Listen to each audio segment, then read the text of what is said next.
Okay, this is an avocado tree. You can see it's responded since we did the last chop and drop, and it's getting ahead of the weeds around it. So if we do one more maintenance here, there probably won't be any risk of losing this to the weeds. Look at the pigeon peas. And schizolobium trees. Those don't have any problem staying ahead of the weeds. There's an ice cream bean there mixed in with the grass.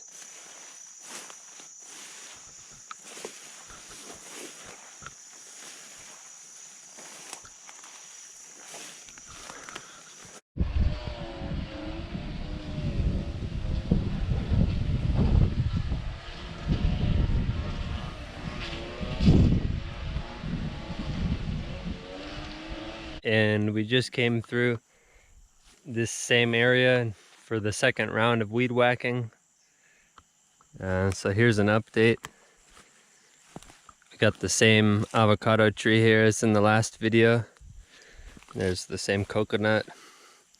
And that's the same view across the rest of the property. Now we're starting to see a little bit of difference in the growth of the trees. Everything looks like it's developing a lot more now.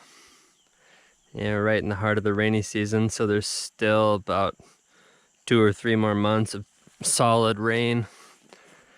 And you can see over there the grass is already starting to regrow. It's very quick this time of year. But the trees look like they've already come along nicely. So I don't think there's going to be much of a problem at this point. Nice shot of the developing food forest that we have going here. As you can see, some of these trees are very large already. And actually at this point, you can safely say that they are 1 year old.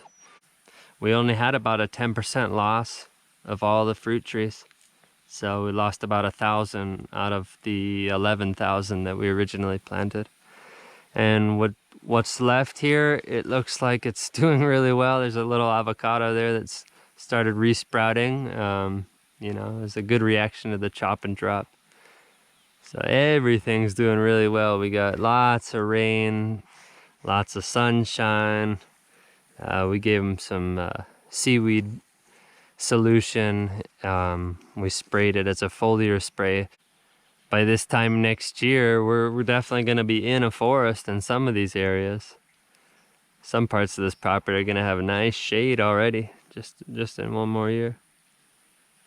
And with what hasn't grown very well, I think we're just going to take the risk and run some sheep on it anyway. We might try and just protect a few of our rare specimens like macadamias, because there aren't any more of those in Peru. We can't find that tree here. So with the 100 or so we have of those are still really small. We're probably going to protect stuff like that just to give it a little bit extra care. But overall, I'm pretty satisfied.